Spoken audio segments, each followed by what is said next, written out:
Hello, everyone. We're back. It's me, Blan. I will be your host for our next run, Echo, the Oracles of Scroll. And we have our next runner, Heponwana. Feel free to introduce yourself. Hey everyone, I am Heponwana, and if you've seen any of my runs in other events or previous things with no glitches allowed, you know I do a lot of really unique and different type of games. Today I'm doing a game on the Playdate. Playdate is the little tiny handheld with a crank, and yes, we will be using the crank. This game is a really chill, low stress Metroidvania with no combat, but a lot of room for some cool techniques. We're going to do any percent, which is just getting through the game as quick as possible. I could tell you more about that game once we get going. So to start off any run, we will delete our save, and then time will pretty much begin when we select new games. So I will count that in. And we will start in 3, 2, 1, go. And so we start off with a cool picture scroll. We want to just scroll through that real quick with our crank. And so in this game, we are going to try and deliver a scroll, the Oracle scroll. And that, is pretty much our main mission because we're in a world that has suffered from the blight. People are turning stone. Pretty much caused by a general malaise, general depression, just negative thoughts going through the world, which is part of the reason we're all here right now, is to avoid those negative thoughts and raise some money for good cause, for the doggos. But in this game, we have no combat, but it's still a Metroidvania, and we are going to try and deliver an Oracle scroll, which we're about to get in this next room. This guy is the Oracle. He has a scroll. And so he'll give us the scroll, and at this point, our whole mission is to deliver it to an archive, and he's hoping that this scroll will give information to help us. Oh, real quick, this is a campfire, a bonfire, just like in that certain game series you all probably know quite well that has bonfires. But we will use those save and heal sometimes, not often, only when we need to. But this scroll has information that is needed to revert the blight and bring people back to a more happy, fun-loving state in the world. And so, while there is no combat, there is a chance to be hurt in this game. You'll see upper left corner, I have 3 hearts. If you play through this game normally, you could increase your hearts more as you go through. We are not playing that way. Instead, we don't want to take the time to get more hearts. And we, right now, are just going to go over here, collect an orb, an echo. They're the collectible. That is the bulk of the 100% of this run. We need to collect, though, 10 of the 20 echoes in order to beat the any percent run. So you'll notice I took a little damage after grabbing that echo, and that was so I could teleport out of the room, pretty much death warp out of there as quick as possible, save a little time. But we're going to collect 10 of these echoes. We're also going here collect a crank handle, because one of the cranks up there did not have a handle for it. And we're going to solve a riddle real quick. This game kind of goes all over the place. Right here, the riddle is, and it's a little tricky moving these using the crank because it's easy to overshoot it. But the answer is, what do we want this door to do? We want it to open. The first time you get an echo or any special collectible, it will do that whole, da da da da da da, and slows down the game, tells you what it is. Luckily, the remaining 9 echoes after that first one, we don't have that slowdown because we do need to get 10 out of 20.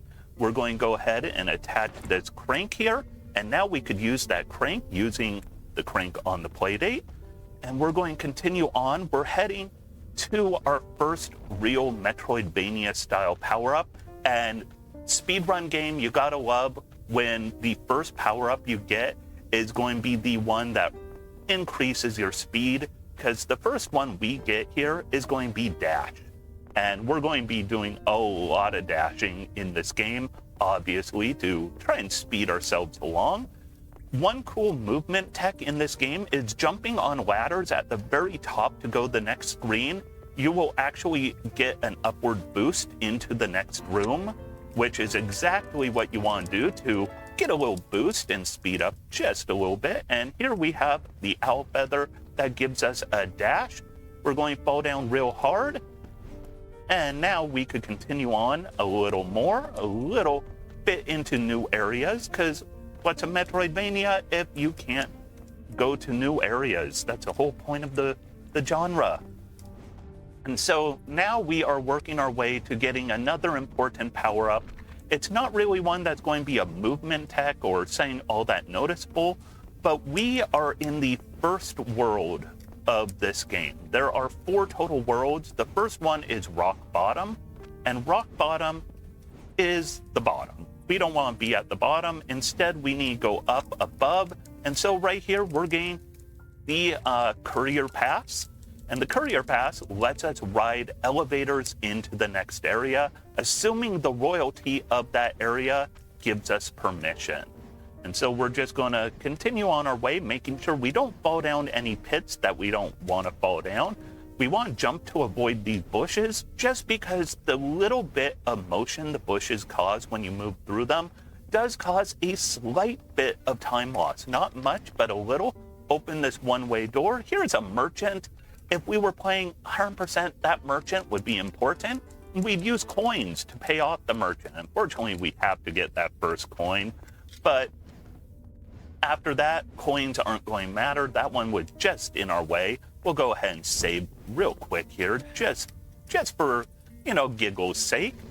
And this guy will open the door because he's like, hey, you have an elevator pass, the courier pass. You should talk to our prince. Maybe he'll let you go to the next area. And he's going to tell us, you could do it if you prove yourself worthy. So we are going to have the Yoko brick little maze right here. We're going to go a little bit marathon safe. If you know Mega Man games, you know Yoko bricks, or also Celeste has them for some of the more challenging areas. They're the bricks that go on and off at the different, on the rhythm of the music or on a timed rhythm. We just want to go as quick as we can, because if we do beat the prince's record for speed in this area, we will be able to get an echo. And if we don't get that echo, we are going to be in trouble, because we need that echo as part of the route for this. And so that was cutting it very close. That's one of the few ones I could really cut close there. And so we're just going to continue on our way up here. It's also a good time if there's any announcements, because this is just me going through a time trial. Awesome. Yeah, we do have a new bid war incentive open for Metro Gravity. The incentive is for our outfit change, whether it's goth witch outfit, gym clothes, swimsuit, and that closes at the beginning of the run for the game Metro Gravity. All right, so we've got a little bit more climb up this tower. We're probably a touch over halfway up at this point, and we're just going to continue on the rhythm, not pushing anything too hard or too fast. By the way, if you fall real far in this game like I just did back there, if it's onto regular ground, you get what I call a superhero landing. You hit the ground, there's a big thud, and you're kind of stunned for a frame or two. And this room, we want to be very careful. It is very deceptive. It looks like you could push yourself a little quicker, but if you do, you will fall and lose a lot of time. Practicing earlier today, I managed to mess up that room a lot, so let's not. And there we go. We finished it with record time, and we will talk to the prince, and he's going to give us the stamp we need for the elevator. And he's going to open this door up here because we had that record time, and we'll get another echo. And so I mentioned earlier superhero landings. If you fall real far, and you want to avoid that, but if you land on special blocks, anything that's not regular ground, we'll take a quick safety save just to play a little safe for the marathon. If you land on special ground, the cool thing is you don't take that little superhero landing hard fall. Earlier, we unlocked this door, and there was a reason. It is going to be used several times in this run because we will have to backtrack some. That poor merchant, he really just wants to do his job, but unfortunately for him, we're not going to use his services in this run any. Now we'll head on up to Lava Lake. Lava Lake is a slightly different area. It is, as you can tell from the name, going to be filled with lava. So instead of like in Rock Bottom where we would go through water, we do not want to touch water in this area because it is not water. It is quite lava-ish, but the good news, we have bombs in this area and we don't need to worry about them hurting us. The lava will hurt us, the bombs, they won't. So on the bright side, we could just stand in our bombs and just enjoy them. And so these blocks will blow up once you land on them. That makes them a special block, which means we don't need to worry about superhero landings if we come to any of those blocks being under us. And we will actually have one or two where we will use those. So right here, another feature of this area are these bonfire pits. As opposed to the bonfires we save at, those bonfire pits will open up doorways, or I guess fire pits, I don't know what you'd call them, but we will use those to open doorways. And we have treasures also in this game. We're not going to collect any of these treasures for the most part, except for one at the very end of the game. And so here, superhero landing negated. We needed 2 of those bonfires there. As we run through here, make sure we do destroy that block. Another won't cause a superhero landing, and we will just continue on, and we will find the prince of this area.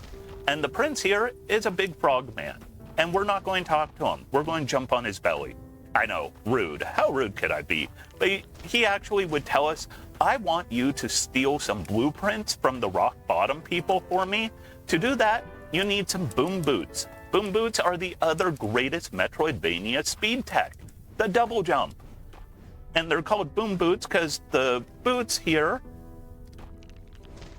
use bomb technology, because that's what Lava Lake is all about. It's about those bombs.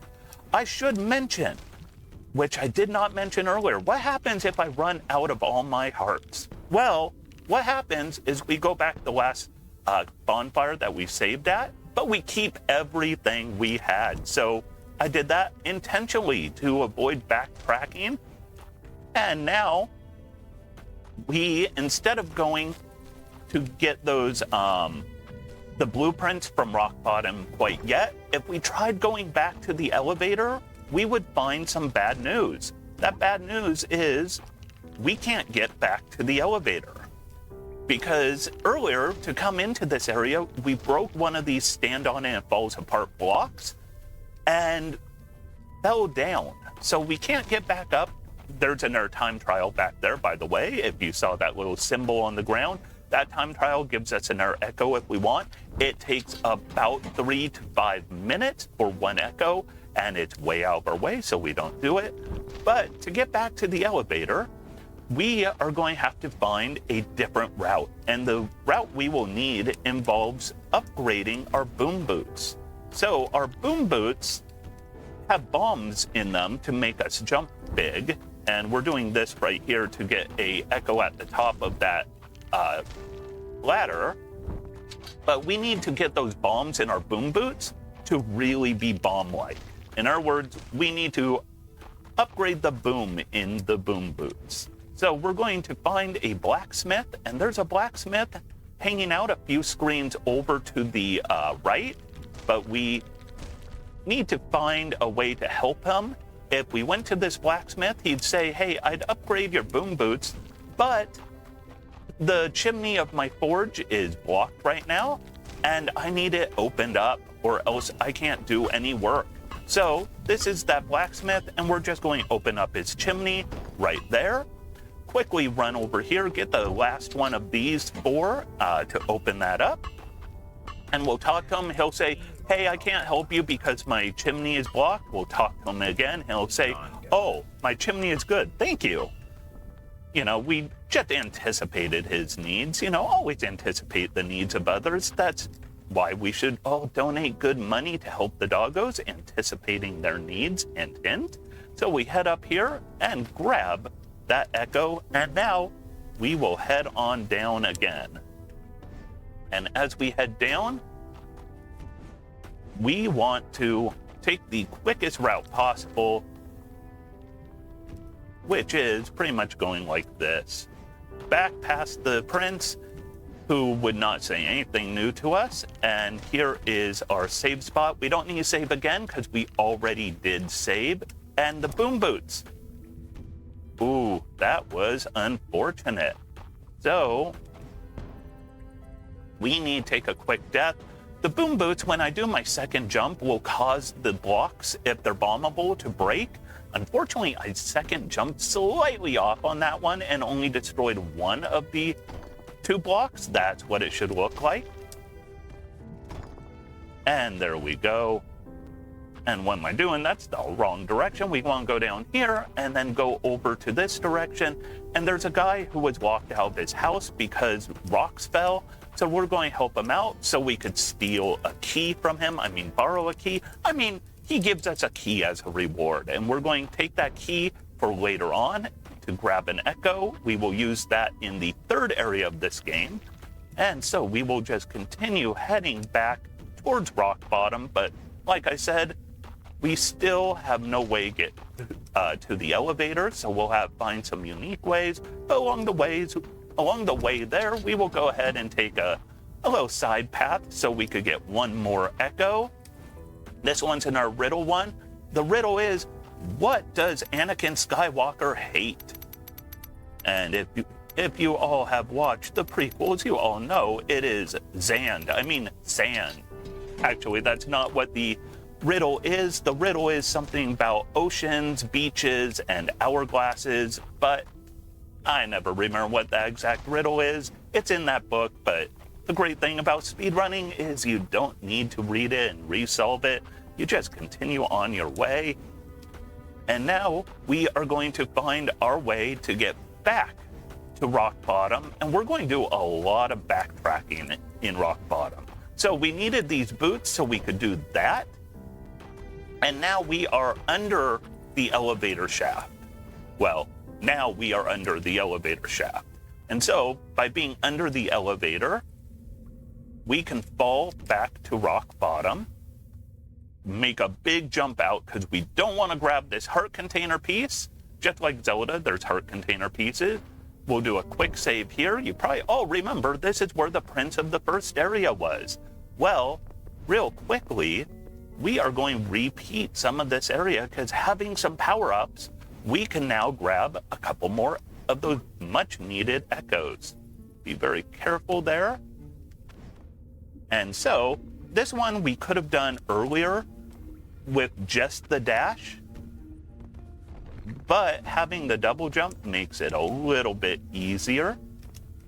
And we want to be careful. Don't take any extra hits here, because we are going to need to be very smart with our health coming up. The bomb boots can be a little tricky to get that. Okay, I need to slow down a little bit there. I was going a little too quick. Avoid that mushroom because that'll bounce us right back up where we came from. And there's an echo we're going to want. And so we're just going to head over for this one echo.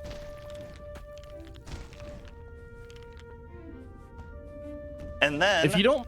Oh, yep, go for it. I was curious, how did you get a capture card into your playdate that captures the crank and everything? I'm sure everyone in chat's also wondering as well. So the really cool thing about the playdate, and we used that death warp there so we could get out there in a hurry.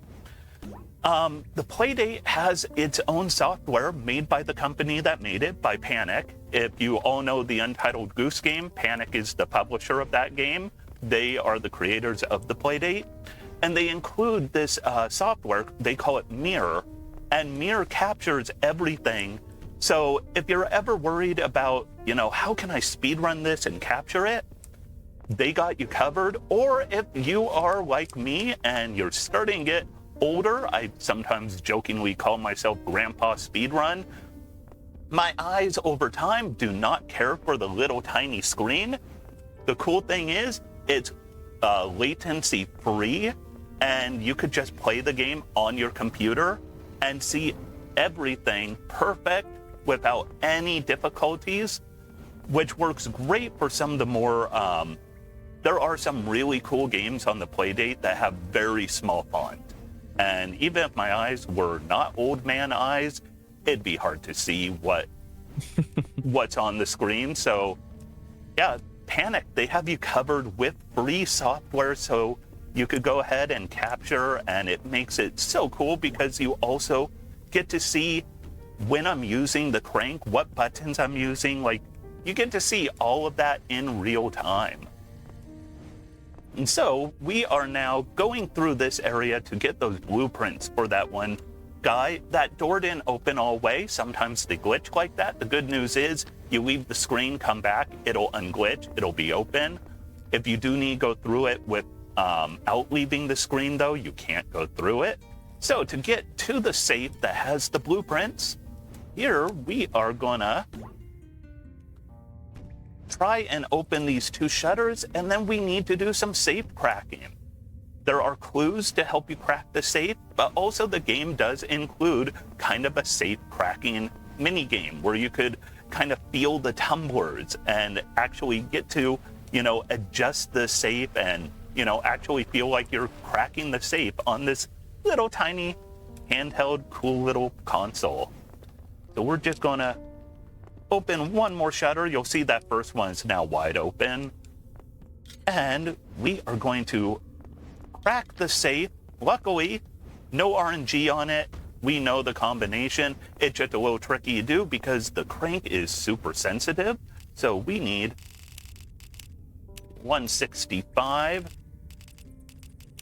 70, and 290. And then we get those blueprints. And with that, we could get the pass from the Lava Lake prints and move on to the third area. And you might be thinking, well, why am I going back in here? Well, Death Warp. It's that time again. And you'll remember, I left the warp, or the checkpoint, all the way back here at the first prince because it is the closest checkpoint to using the elevator and getting back to Lava Lake. The whole thing with speedruns on this game is it is all about making sure you take as little extra motion as possible. So we will head on back, and you might remember we had a problem at Lava Lake. Once we entered Lava Lake, getting back to the elevator, we couldn't get back to it, and we had to fall down back to rock bottom. This time, we have a trick up our sleeves. We have this checkpoint right here, and we have no other checkpoints we need. So we will just work our way back to the prince. And it's another great time since we're just backtracking. If there's any more announcements or anything cool to share. One moment.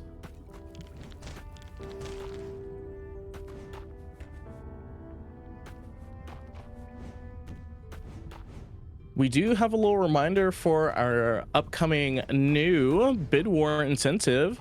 Our next game for the incentive is going to be for Metroid Gravity, and the incentive for that is picking the outfit. Whether you want to be you want the runner to be in a goth witch outfit, gym clothes, swimwear, winter jacket, you get to decide by donating now.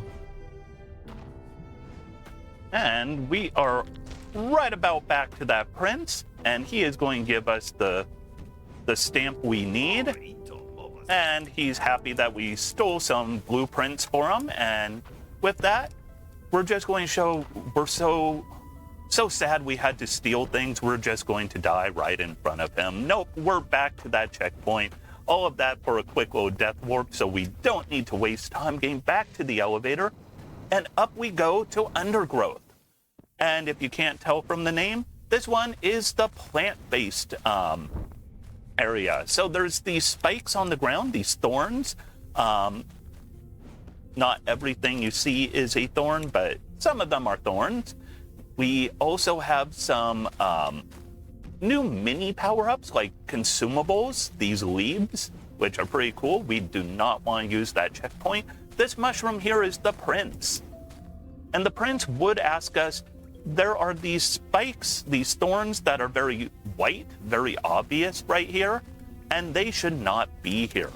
And so this prince is going to ask us to get rid of the invasive weeds causing these thorns. I'll just say, as somebody who does a lot of gardening of his own, invasive thorns, absolutely the pits. So we're going to make sure we get rid of those. Avoid a superhero landing by jumping at the last second. I kept my second jump for that.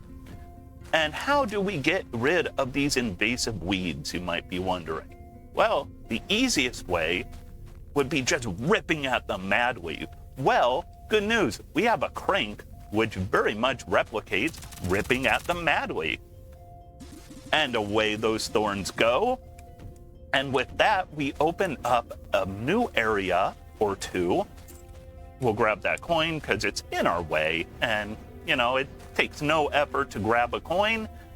And now we are going to the second weed. There's one that was up, one that's down. I like starting with down because it's quicker to get out of there at the end if you are at the top at the very end. Another little jump to avoid that superhero landing. Grab on right before we land on those spikes. And if you're wondering, what would be the power-up, the permanent power-up we get in this area? Because every area has had a power-up. There's been dashes, there's been double jumps. Well, in this area, that pillar in the middle of the screen back there is a root wall, and we could get rid of root walls after we finish this area. Very cool if you want to 100% this game, because there is a lot of exploration to do. This game has so many secrets. Like what we see in this area, in this game, this run, is a fraction of what this world has. It is such a big game. You wouldn't believe the size of it. But we don't bother with most of it because any percent, we just want to see the end. We want to get the job done and get out of here. Always make sure you don't dash into those leaves when you're too close to them, because when you first start your dash, you kind of have a boost of extra energy, and if you touch the leaves at that point, bad news, you will destroy that leaf. So you want to make sure you are no longer in that initial speed forward when you grab one of those leaves, or else you will just go plummeting. And now we head up to the final one of these invasive weeds, and we will also grab the last of the orbs, the echoes that we need. Earlier we got a key back in Lava Lake, and we'll use that key here to grab this one, barely out of our way at all. And then we have, I believe, just one more echo to go, because we are near the end of this run. We've got a few more minutes left, but we are in the home stretch, so we are just going to continue on as quick as we can. This game, though, has a lot of real cool things. There's dark areas that you need torches or a lantern to get through. The merchant can sell you a fake elevator pass that will let you get up to higher levels before the princes actually give you the pass for them, which originally, when this game first came out, the original version of it had a glitch. And of course, no glitches allowed, so we wouldn't want to see that anyways. But the original version had a glitch that would actually let you get that fake elevator pass without ever bothering to pick it up or buy it, as long as you made the correct moves and died at the right place. It just kind of randomly spawned into your inventory. But instead, current version, it's all glitchless. It is all just natural. That is me doing the mistake. I mentioned if you dash too close to that leaf, you will destroy it. And that's what you saw right there. And now, we just need to fall on down to our prince friend, who is right over here.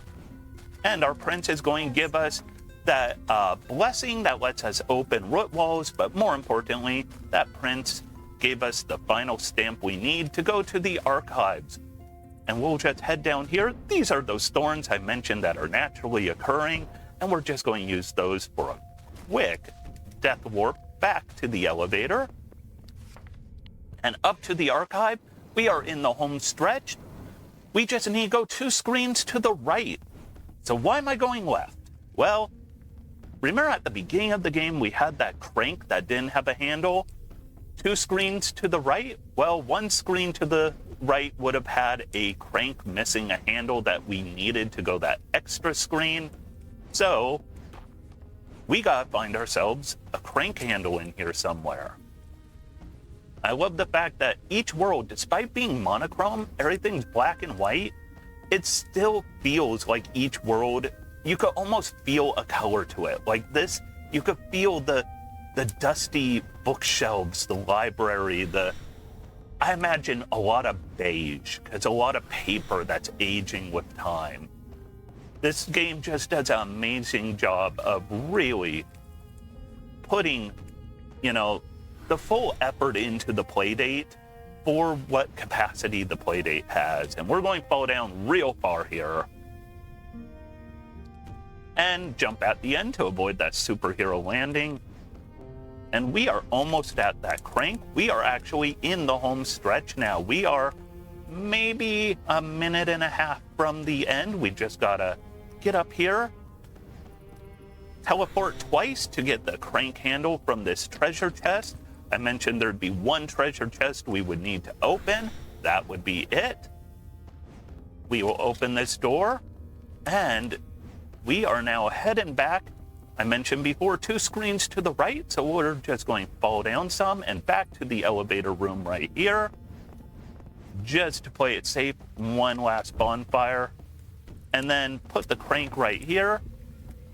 And now we could go through here. Time is coming up in about 10, 9, 8, 7, 6, 5, 4, 3, 2, 1, and time. That's time.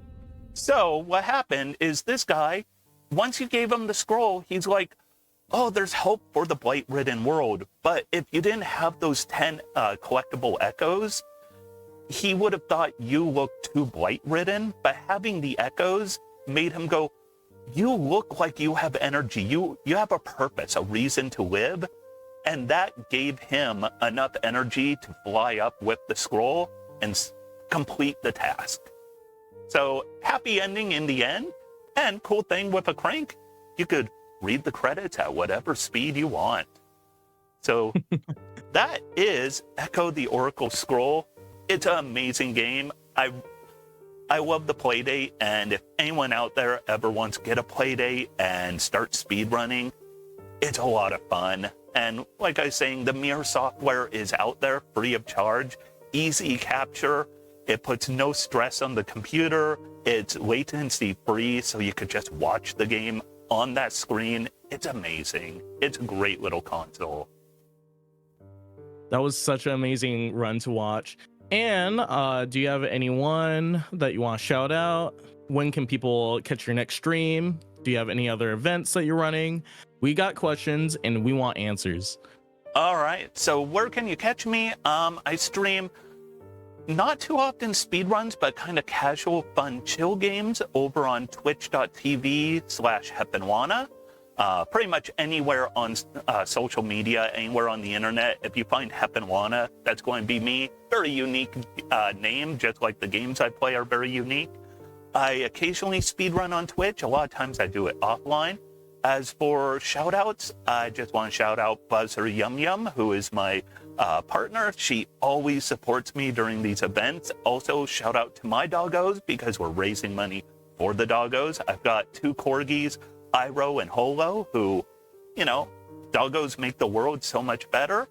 And as for upcoming events, well, there's a little event called No Glitches Allowed, where you will see me tomorrow. I will have, instead of a Playdate game, another game I'll be doing, Love Eternal, which is a bit more death-filled than this game and a little more unique and out there, so make sure you catch that tomorrow.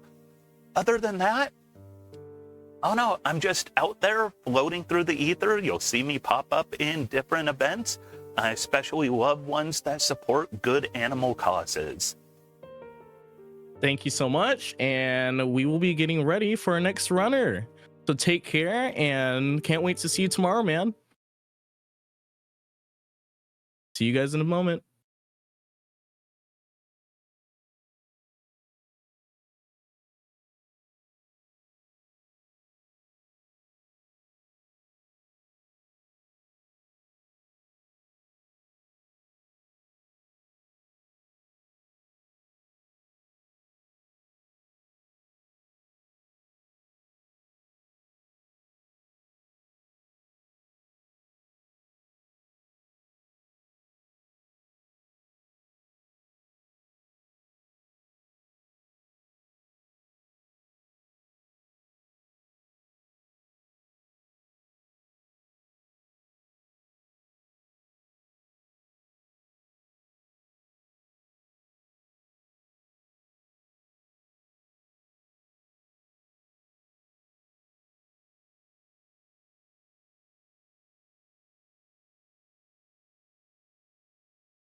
Hey everyone, it's me, Bland, again, your host.